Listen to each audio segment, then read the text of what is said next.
Komisioni i Venedikut rekomandon ndryshime kushtetuese për kufizimin e mandatit të prokurorit publik.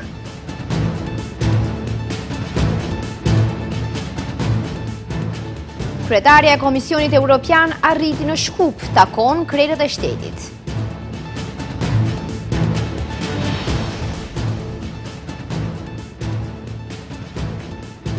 Shtetasit e Maqedonisë së Veriut mund të udhtojnë pa viza në 129 vende.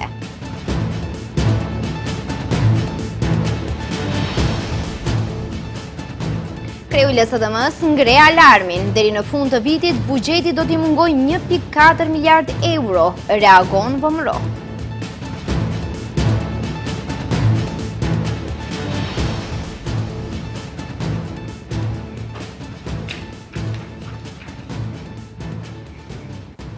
Përshëndetje të nderuar shikues, mirë se takohemi me lajmet orës 15:55 në televizionin Shenja.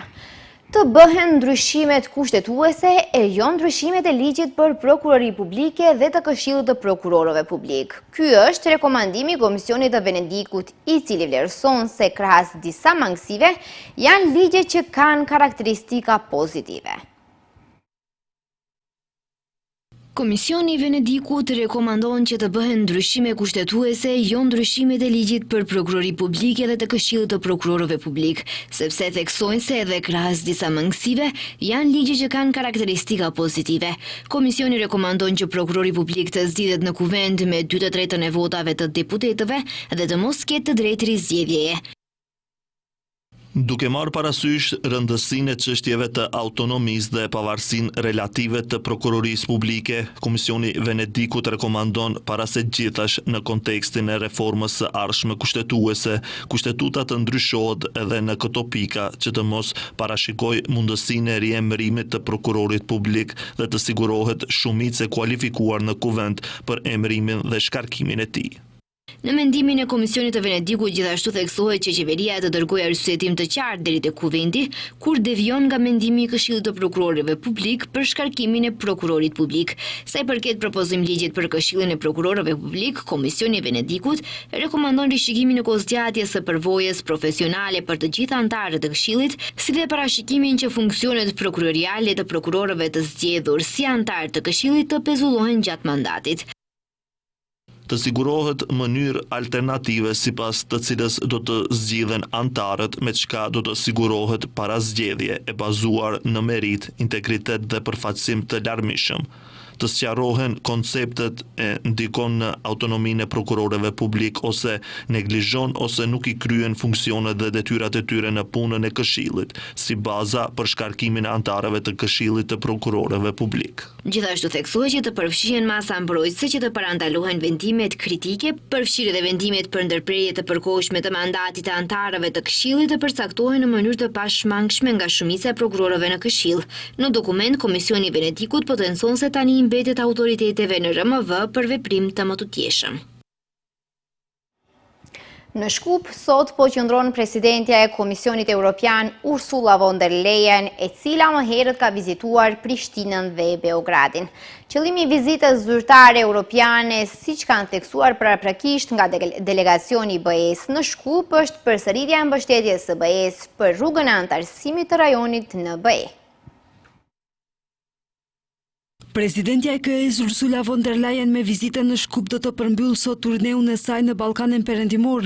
Në kuadër të vizitës së saj ajo do të takojë kreun shtetëror. Fillimisht do të pritet nga kryeministri Hristijan Mickoski në qeveri, ku do të zhvillohet një takim tet-a-tet e më pas edhe një takim bilateral. Qëllimi i vizitës së zyrtares evropiane, siç kanë theksuar paraprakisht nga delegacioni i BE-s në Shkup, është përsëritja e mbështetjes së BE-s për rrugën e antarësimit të rajonit në BE dhe qasjen graduale në tregun e përbashkët, si dhe për të diskutuar planin e rritjes prej 6 miliard eurosh të BE-s për Ballkanin Perëndimor për periudhën 2024-2027. Ndërkaq kryeministri Mickoski dje duke komentuar këtë vizitë tha se pret riafirmim të pozicioneve se qëllimi strategjik i vendit është antarësimi i plot në BE. Presti riafirmoi pozicionet se qëllimi ynë strategjik mbetet antarësimi plot në BE. Është sikur gjatë 25 viteve të fundit kemi humbur ngadalë fytyrën tonë, duke ecur në atë rrugë, sikur të ketë mbetur pak nga identitet dhe nga ajo fytyrë duke ecur drejt asaj rruge. Shpresoj që të ketë një rezultat nga BE në mënyrë që të paktën ta ruajmë pak fytyrën tonë para se të hymë, sepse me fytyrën dhe identitetin e humbur nuk do të bëjmë asnjë punë as për ta dhe kjo qeveri nuk ka ndërmend të humbas më shumë nga identiteti dhe fytyrën e saj. Nga ana tjetër, von der Leyen sot vizitoi Beogradin dhe Prishtinën gjatë konferencës së përbashkët me presidentin serb Aleksandar Vučić, tha se qëndrimi i Bashkimit Evropian nënkupton liri jo shtypje, përfshirë të drejtën për tubim paqësor. Ajo po ashtu ka kërkuar nga Serbia hapa konkret në rrugën drejt BE-s dhe vendosjen e sanksioneve ndaj Rusisë. Kujtojmë se zyrtarja evropiane filloi turneun e saj në Tiranë, ku mori pjesë në forumin e investimeve BE Ballkani Perëndimor, ku nënshkruan disa marrëveshje investimesh. Ajo tha se rajoni mund të marrë deri në 4 miliard euro investime. Maqedonia e Veriut ka bërë përmirësim në indeksin botror të pasaportave Henley & Partners për vitin 2025. Ky është një përmirësim me 3 pozicione, krahasuar me një vit më parë, kur vendi renditej i 45. Pasaporta e Maqedonisë së Veriut është ngjitur në vendin e 42 në indeksin botror të pasaportave Henley Partners për vitin 2025, duke mundësuar udhëtimin pa viza në 129 vende të botës. Ky është një përmirësim me 3 pozicione, krahasuar me një vit më parë ku vendi renditej i 45. Maqedonia e Veriut ndan këtë pozitë me Samoanën dhe Tongën, duke treguar përparim të qëndrueshëm në fuqinë e saj diplomatike dhe lëvizjen e lirë të qytetarëve. Për herë të parë në historinë e indeksit të pasaportave, pasaporta e Shteteve të Bashkuara të Amerikës nuk është më në listën e pasaportave më të fuqishme në botë. SBA kanë rënë në vendin e 12 në raportin e fundit, duke ndarë të njëjtin vend me Malajzinë. Në krye të listës janë Singapori, Koreja e Jugut, Japonia, Gjermania, Italia, Luksemburgu, Spanja, Zvicra, Austria, Belgjika, Danimarka, Finlanda, Franca, Holanda, Greqia dhe të tjera. Në fund, megjithatë janë pasaportët e Irakut, të Sirisë dhe Afganistanit. Me pasaportën e Singaporit mund të udhëtohet në 193 vende në botë pa viza. Singapori pasohet nga Koreja e Jugut me 190 dhe Japonia me 189. Ndërkaq, ndër vendet e rajonit, pasaporta greke është në pozicionin e 5 me 186 vende, ku mund të hynë pa viza. Kroacia është në vendin e 8 me 184. Pasaporta shqiptare është në pozicionin e 47 me 122 vende që mund të hynë pa viza, duke ndarë vendin me pasaportën e Bosnjës dhe Hercegovinës. Pasaporta e Kosovës renditet e 65, ndërsa ajo e Serbisë renditet e 36 dhe pasaporta e Bullgarisë renditet e 14.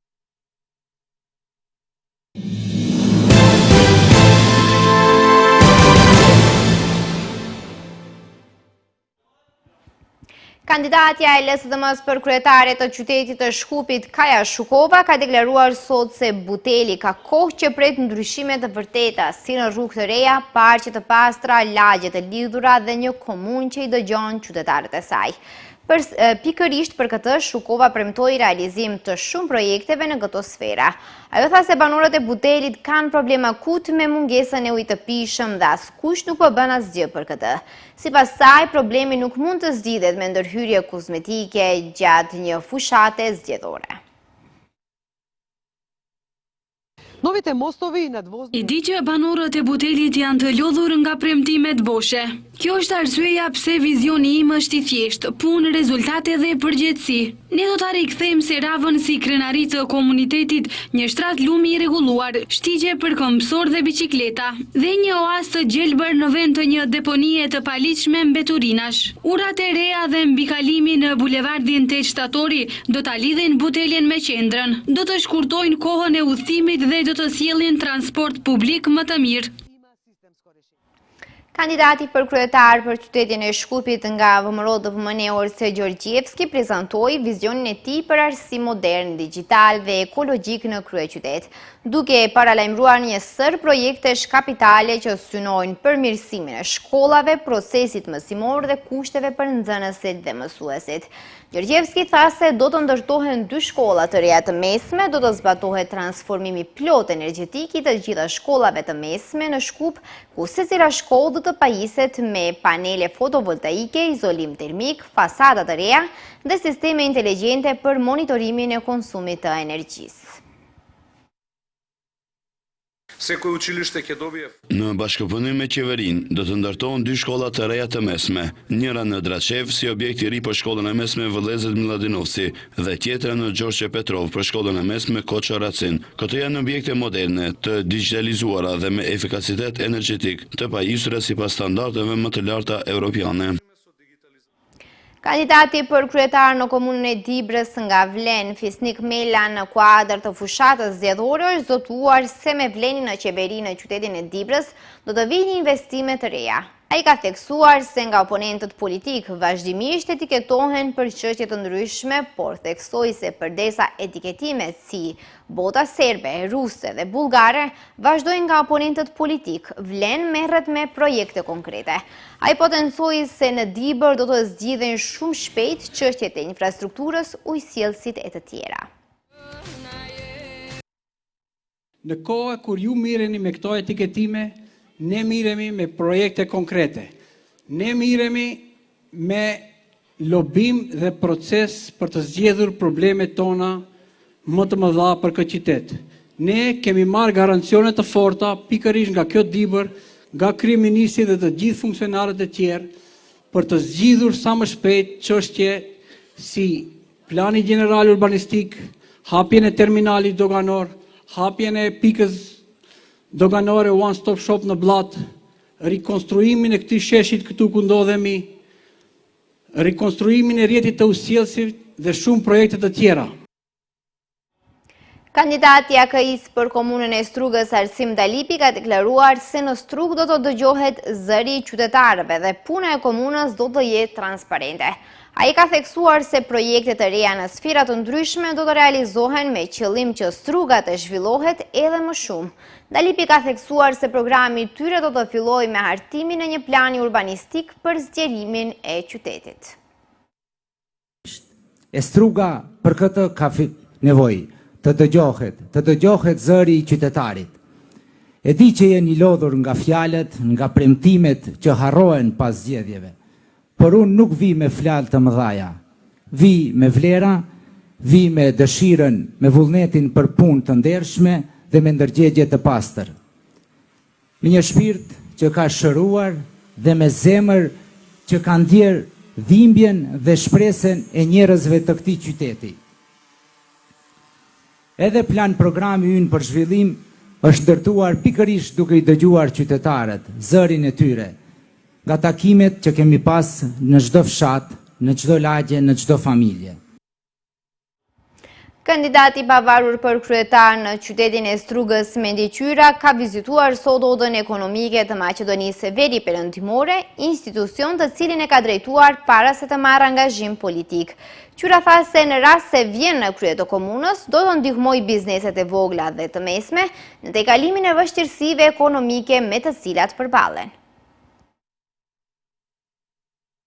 Pas partive politike, odën ekonomike të Maqedonisë Veri Perëndimore e ka vizituar edhe ish kryetari i së njëjtës, tashmë kandidati pavarur për kryetar të qytetit të Strugës, Mendi Qyra. Në takim ai u prit nga bordi drejtues i odës ekonomike, të cilëve Qyra u ka sqaruar programin që e ka përgatitur për zhvillimin ekonomik të qytetit të Strugës. Në rast se ai fiton besimin e qytetarëve, tha se në rast se vjen në krye të komunës, do të ndihmoj bizneset e vogla dhe të mesme në tejkalimin e vështirësive ekonomike me të cilat përballen. Qyra dhe oda ekonomike e Maqedonisë Veri Perëndimore, veç çështjeve ekonomike, kanë diskutuar edhe për pastërtinë dhe pastrimin e qytetit të Strugës nga mbeturinat dhe deponia që është në afërsitë të qytetit Buzliqenit, duke premtuar se në rast se merr mandatin do të bashkëpunojë me kompani për reciklimin e mbeturinave.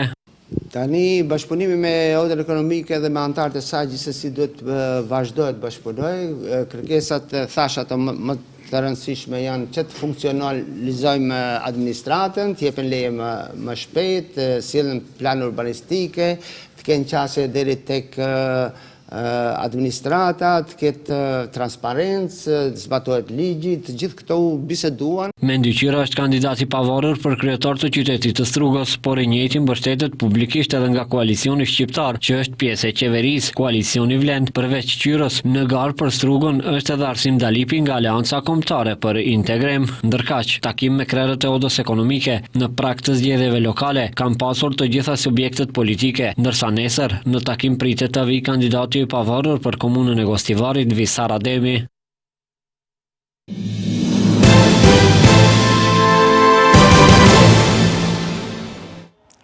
Kryetari i LSDM-s Venko Filipçe ka ngritur alarmin për një boshllëk të madh në buxhetin e shtetit. Ai tha se deri në fund të vitit RMV do t'i mungojnë 1.4 miliard euro. Sipas Filipçes, qeveria po manipulon shifrat zyrtare duke pretenduar se borxhi është 61.7%. Ai paralajmëroi edhe një borxh të fshehur shtesë prej afërsisht 700 milion eurosh, që i referohet detyrimeve të papaguara.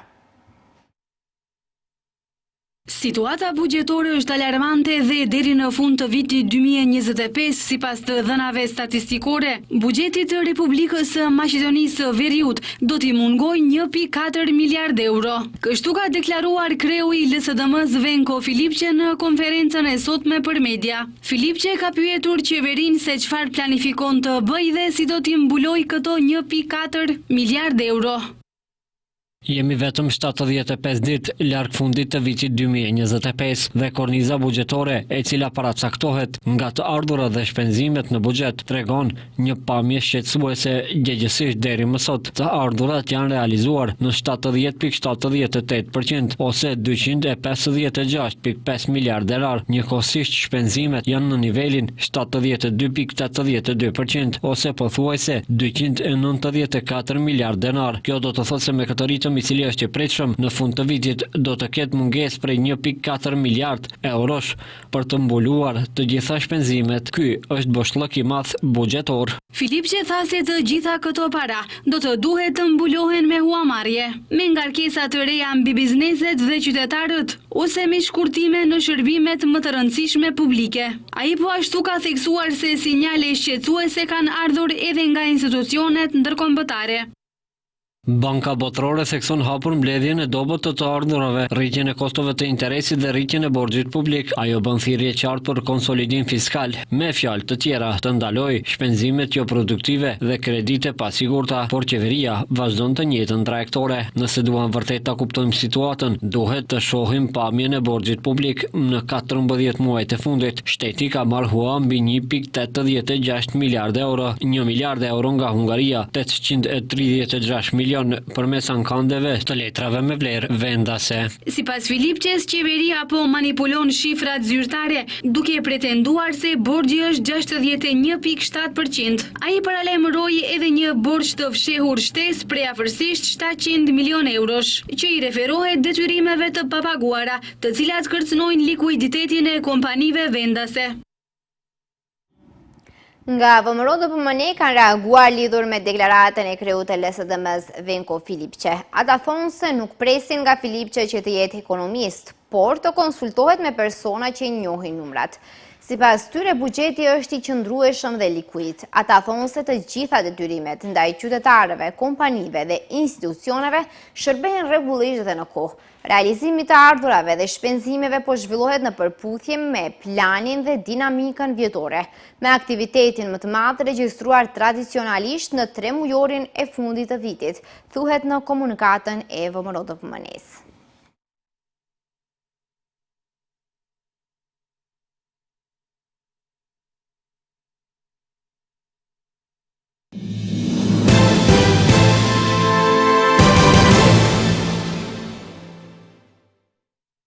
Departamenti i Shtetit edhe një herë ka dalë në një deklaratë në të cilën thuhet se ndër luftrat që ka ndalë presidenti amerikan Donald Trump është edhe ajo mes Kosovës dhe Serbisë.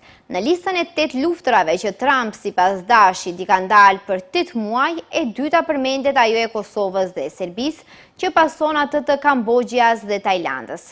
Derisa si lufta e fundit e ndalur sipas Dashit nga Trump është ajo Izrael-Hamas. Edhe Trump për disa herë ka potencuar gjatë këtyre muajve se ka parandaluar një luftë mes Kosovës dhe Serbisë. Një deklaratë e tillë është pohuar edhe nga presidentja e Kosovës Vjosa Osmani. Shikues të nderuar, këtu shënon fundi lajmeve. Ju falenderoj që na ndoqët, mirupafshim.